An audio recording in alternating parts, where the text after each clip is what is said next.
ಆತ್ಮೀಯ H16 news ಅರ್ಥಾತ್ ಹೇ ಸೀತಾರಾಮಗೆ ಸ್ವಾಗತ. ನಾನು ನಿಮ್ಮವ MI ಅಥವಾ ಮಲ್ಲಪ್ಪ ಜೋತ್ ಅವರ ಆತ್ಮೀಯರೇ, ಯಡಿಯೂರಪ್ಪನವರಿಗೆ ಸಂಕಟದ ಕಾಲ ಬಂತ,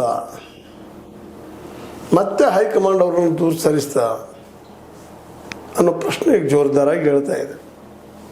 ಯಾಕಂದರೆ ಈ ಎರಡೂ ಇಲೆಕ್ಷನ್ದಲ್ಲಿ ಯಡಿಯೂರಪ್ಪನವ್ರಿಗೆ ಎಷ್ಟರ ಮಟ್ಟಿಗೆ ಮಹತ್ವ ಕೊಡಬೇಕಾಗಿತ್ತು ಅಷ್ಟು ಕೊಟ್ಟಿಲ್ಲ ಅನ್ನೋ ಮಾತುಗಳು ಕೇಳಿ ಬರ್ತಾ ಇದ್ದಾವೆ.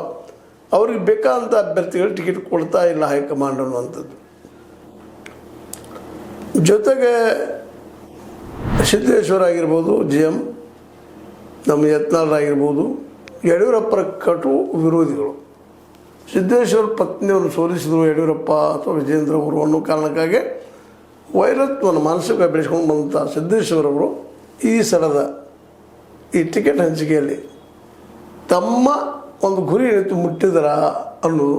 ಜೊತೆಗೆ ಬಾಗಲಕೋಟೆಯಲ್ಲೂ ಸಹಿತ ನಾವು ಸೂಕ್ಷ್ಮವಾಗಿ ಗಮನಿಸಿದಾಗ ಅಲ್ಲಿ ಯತ್ನಾಳರ ನಮ್ಮ ಪ್ರಚಾರಕ್ಕೆ ಬರಲಿ ಅನ್ನುವಂಥ ಮಾತು ನಮ್ಮ ವೀರಣ್ಣ ಚರಂದಿ ಮಠ ಅವ್ರ ಕಡೆಯಿಂದ ಬರ್ತಾ ಇದೆ ಅನ್ನೋದನ್ನು ಕೇಳಿದಾಗ ಯಡಿಯೂರಪ್ಪನ ಸೈಡ್ಲೈನ್ ಇಟ್ಟರ ಇವರು ವಿರೋಧಿಗಳು ಇದರಲ್ಲಿ ಯಶಸ್ಸು ಸಾಧಿಸಿದ್ರ, ವಿಜೇಂದ್ರ ಡೆಮ್ಮಿನ ಅನ್ನೋ ಪ್ರಶ್ನೆಗಳು ಇವತ್ತು ಹೇಳ್ತಾ ಇದ್ದಾವೆ.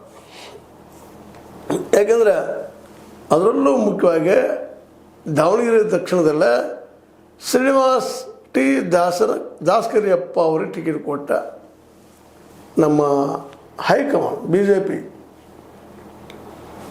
ನಮ್ಮ ಯಡಿಯೂರಪ್ಪನವ್ರಿಗೆ ಸೈಡ್ ಸರಿಪ ಸಾಕಿ ನಂಗೆ ಹೇಳ್ತಾ ಅನ್ನೋ ಇದು ಎಷ್ಟು ಮಟ್ಟಿಗೆ ಅವ್ರಿಗೆ ಗೆಲ್ತಾರೋ ಸೋಲ್ತಾರೋ ಸೆಕೆಂಡರಿ ಅದು. ಬಟ್ ಇಲ್ಲಿ ಎದ್ದಂಥ ಪ್ರಶ್ನೆ ಏನಪ್ಪ ಅಂದರೆ ಎರಡೂ ಕಡೆ ಅಲ್ಲಿ ನೋಡಿದ್ರೆ ಬಾಗಲಕೋಟೆ ನಮ್ಮ ಚರಂತಿ ಮಠರು ಅಷ್ಟು ಆಸಕ್ತಿ ತೋರಿಸ್ತಾ ಇಲ್ಲ ಯಡಿಯೂರಪ್ಪರ ಕಡೆ ಮತ್ತು ಅವ್ರ ಮಗನ ಕಡೆ. ದಾವಣಗೆರೆಯಲ್ಲೇ ಅವ್ರಿಗೆ ಬೇಡಂತ ಅಜಯ್ ಕುಮಾರ್ ಅವರು ಕೊಡಿಸ್ಬೇಕಂತ ಓಡಾಟ ಮಾಡಿದರು ನಮ್ಮ ರೇಣುಕಾಚಾರ್ಯ ಅವರು.